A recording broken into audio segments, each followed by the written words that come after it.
Hi, this is Kurt Reese, and this literature review is about how technology-based resources can be used to engage parents in the education of their children and the impact it has on some school outcomes.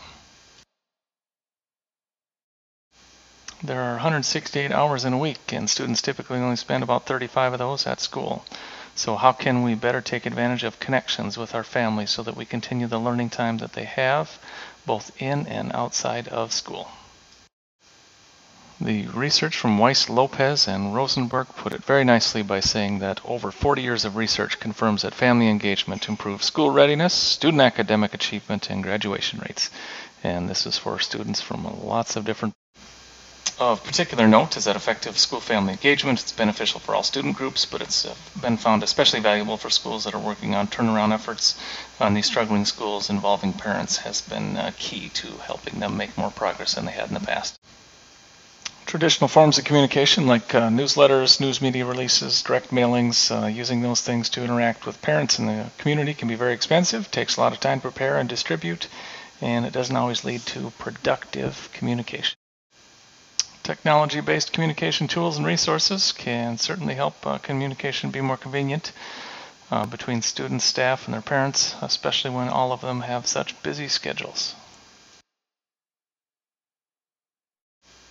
These technology-based communication tools actually save teachers lots of time, and the time that they save they can use to make more engaging lessons and also have more time to interact with students to help their learning.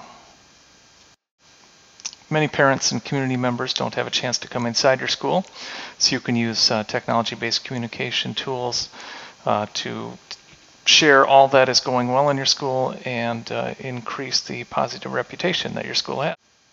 And this reputation issue is important for schools who may have to rely on local funding referenda to pass budgets that are beneficial for all of their students, and also for those schools who are looking to increase their enrollment. But if your school does decide to jump into the world of social media and use that for communication, make sure you are noticing and responding to inquiries you may get from those social media sites. You want to make sure that you show that you care and do. But before you jump into the big wide world of technology-based communication tools, please take some time to look at your overall plan, especially when you are picking the right tool to deliver the message that you want to share. These tech tools can also help parents better understand what's happening at school. And when parents know what's going on at school, they are much more likely to be able to assist their kids when they bring some learning activities home. Technology tools can also assist parents in monitoring the academic and behavioral progress that their children are making at school. And this could be a helpful thing for parents who want to monitor what's going on so they can step in and help their kids when they need it.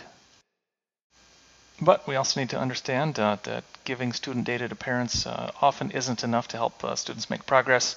Parents also need support and advice from school staff on how to make sense from all the student learning data and advice for helping their kids at home. An example of this is from the Washoe County School District in Nevada, where school personnel hosted workshops to instruct parents how to use the web portal to get at student data. But in addition to the data access, they also showed them how to use that data to make a difference for their students.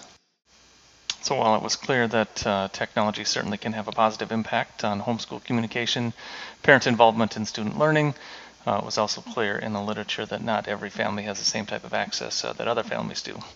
That's the digital divide.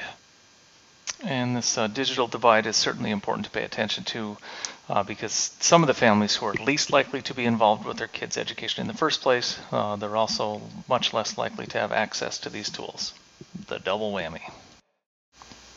Families of lower socioeconomic status and also those who don't speak English, they are likely to be affected by the digital divide. So we have to keep them in mind, and we certainly have to keep their children and our students in mind so we can help them.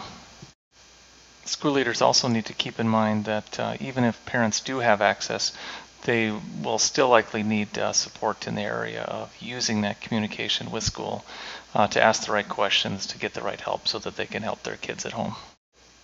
So I learned a lot in this lit review about communication through the use of technology. One thing I'd like to learn a little bit more about is just the marketing angle about which tools are most effective for changing perceptions of schools.